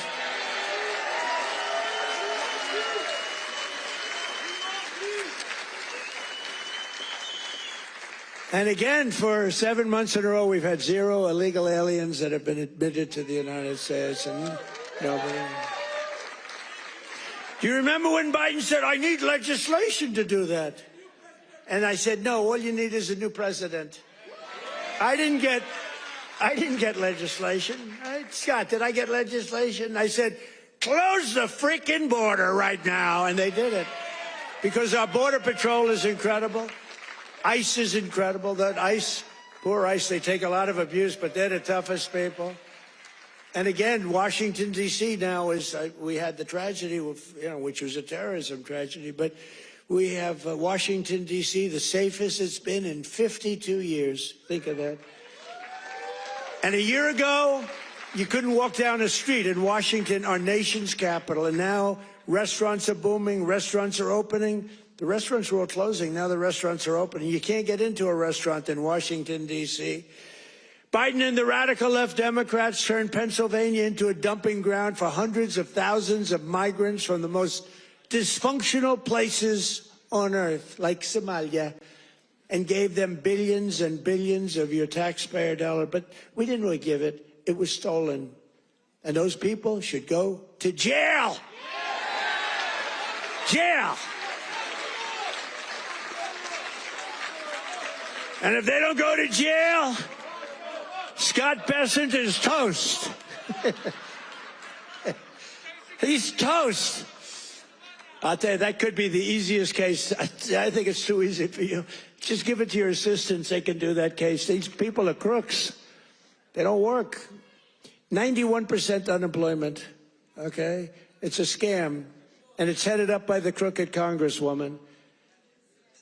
Whatever happened to her brother, by the way? Is he still around? Where is he? Yeah, he went low. He went low. He's not happy. Would you look into him too, Scott? Would you find out the brother, please? She said, how dare you say that about me? It's discrimination. Let me tell you, black people love Trump. I got the biggest vote. I got the biggest vote with black people. They know a scam better than anybody. They know what it is to be scammed. Thank you, man. Thank you. I appreciate it.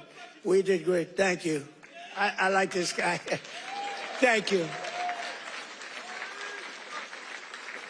We got a tremendous black vote. We got a tremendous Hispanic vote. We got a tremendous, because we speak the truth. They get it. Everybody gets it. Everybody, pretty much everybody gets it. And they know we're the real deal. Our country's become so strong in such a 10 months. Think of it. It's not even a year. It's like, if we keep going like this, I don't know if we can do that. But if we keep going like this, there'll be nothing ever in history like it. Already, they are saying better than Lincoln, better than Washington, better than anybody. The best 10 months ever in the history of the presidency.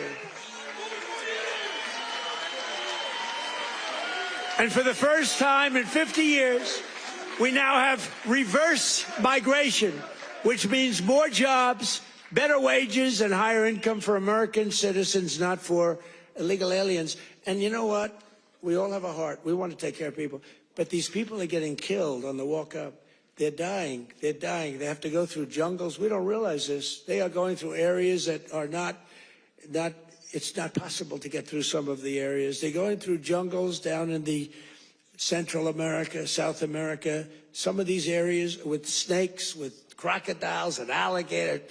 They're getting just eaten, and they're getting beat up by some of the bad people. Women are being raped. Remember when I started, I said we're going to stop the raping of women in those caravans, a name conceived of by me, because it's a caravan, thousands of people, 10, 15, 20,000 people coming up. The women in those caravans are being raped in unprecedented numbers by other people in the caravans. By them not coming, they're not even trying to come now because they know they can't get through. We're doing a tremendous service because they're not being killed and they're not being raped and they're not just staying back in their country where they've been. And they've been taken care of. I've also announced a permanent pause on third world migration, including from hellholes like Afghanistan, Haiti, Somalia, and many other countries.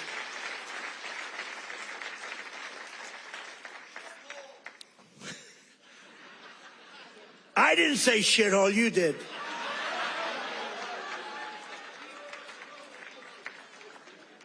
Remember I said that to the senators, they came in, the Democrats. They wanted to be bipartisan. So they came in and they said, this is totally off the record. Nothing mentioned here. We want to be honest because our country was going to hell. And we had a meeting. And I said, why is it we only take people from shithole countries, right? Why can't we have some people from Norway, Sweden, just a few? Let us have a few. From Denmark, do you mind sending us a few people? Send us some nice people, do you mind? But we always take people from Somalia, places that are a disaster, right? Filthy, dirty, disgusting, ridden with crime. The only thing they're good at is going after ships. But they don't go after our ships. You know why? Because that same missile that knocks the crap out of them, that with the drug dealers from Venezuela and others.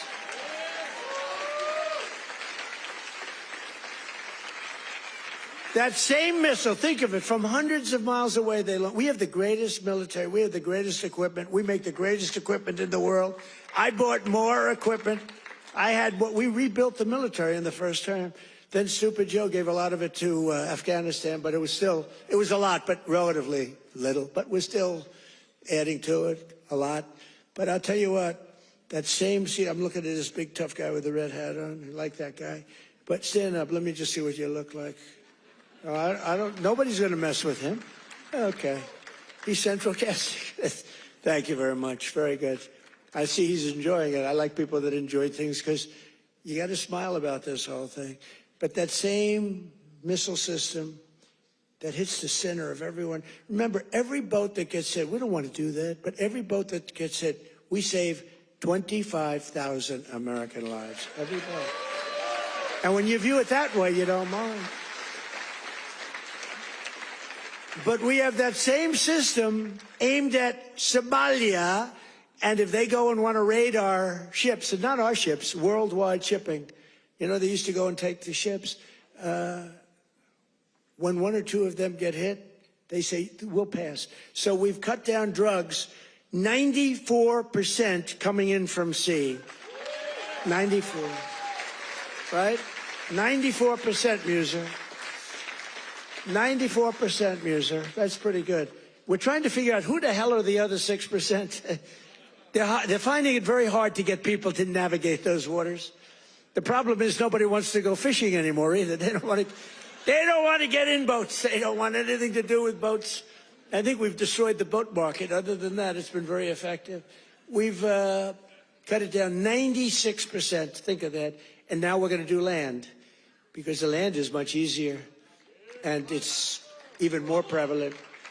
If you don't share our values, contribute to our economy, and assimilate into our society, then we don't want you in our country. We don't want you.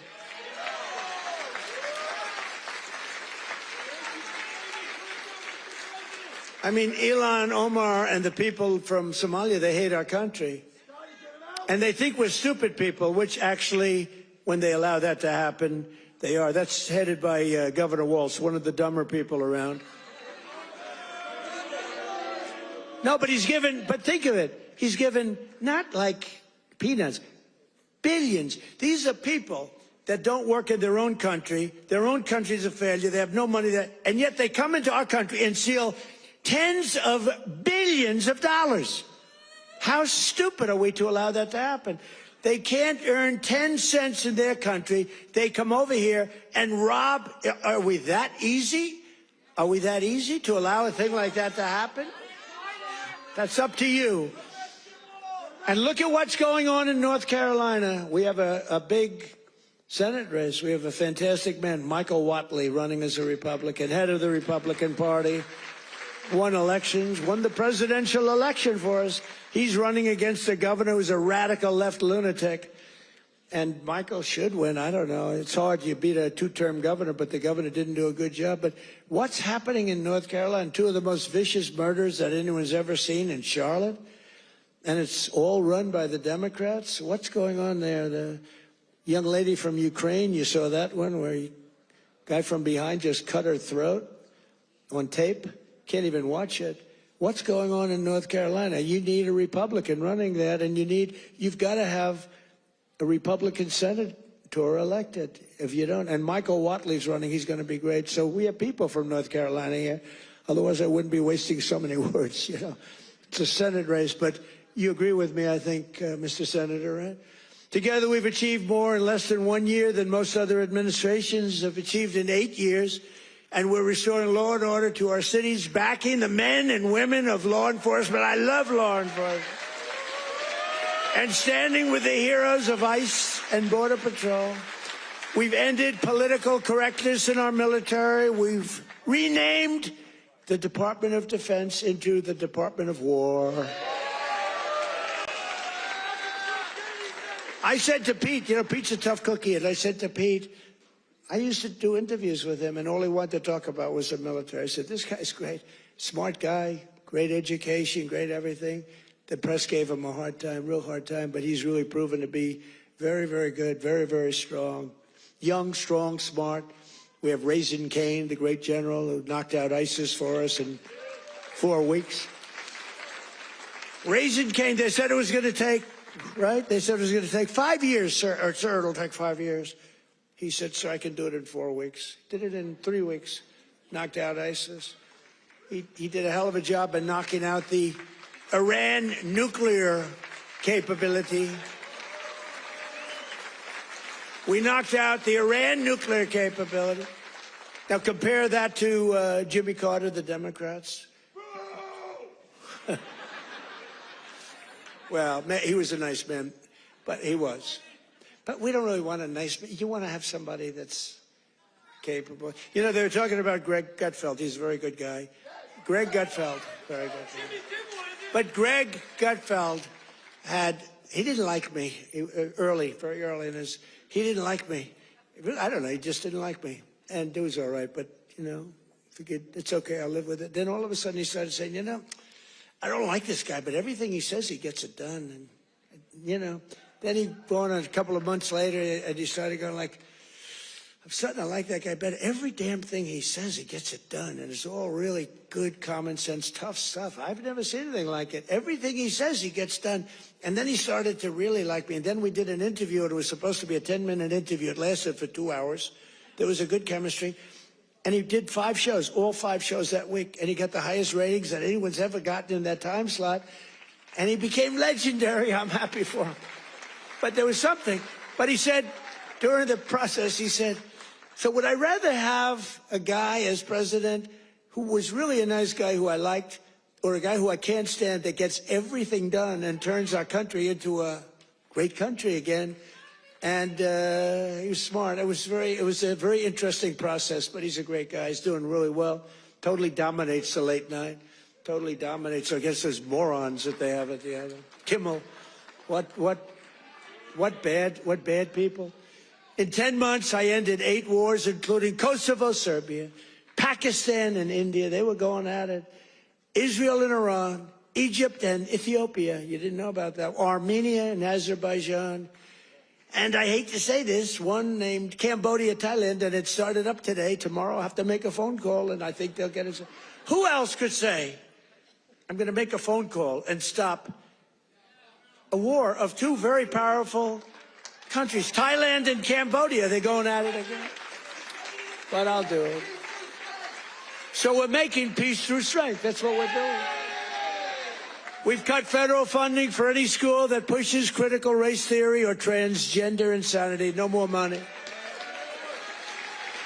We banned the chemical, surgical mutilation of children. Think of this.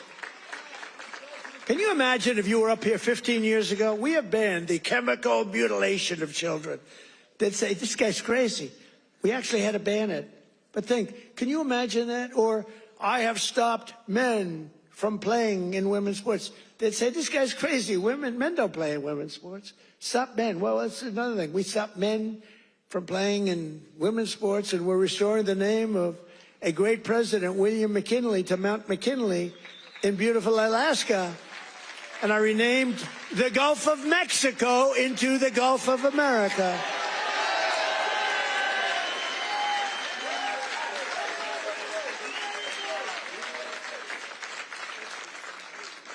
So in conclusion, from the shipyards of Philadelphia to the steel mills of Pittsburgh, these are great places.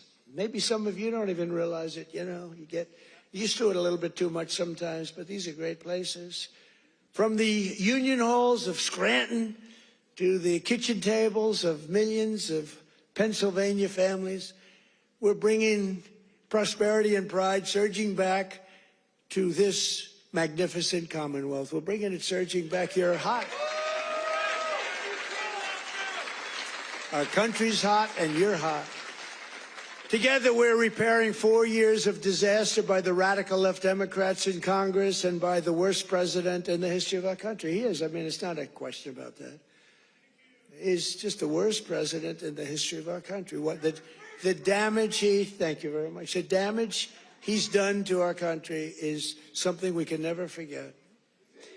After just 10 months, our border is secure, our spirit is restored, inflation is stopped, wages are up, prices are down, our nation is strong, America is respected again, and the United States is back.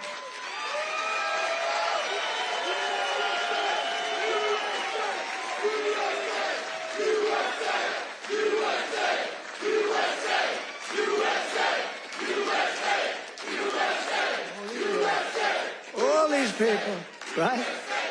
All these all of my friends right up here. Every single, thank you very much. Thank you. Thank you. Appreciate it. He looks like The Rock. You look like The Rock. Stand up. Let me see what you look like. Yeah, look at that. The Rock would be very happy with that look.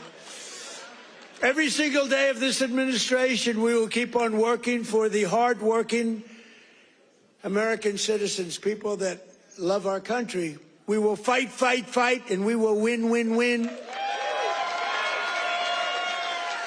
And with your help, we will make America powerful again. We will make America wealthy again. We will make America healthy again. We will make America strong again. We will make America proud again.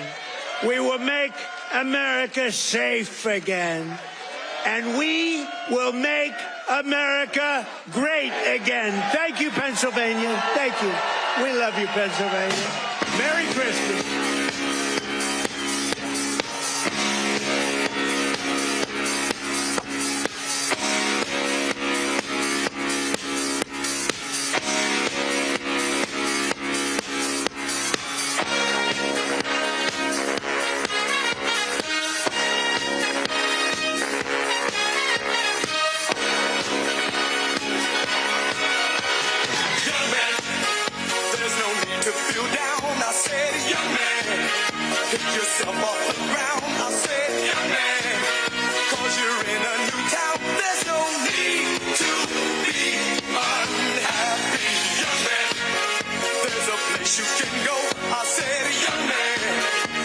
Short on your dough, you can stay there, and I'm sure you will find me.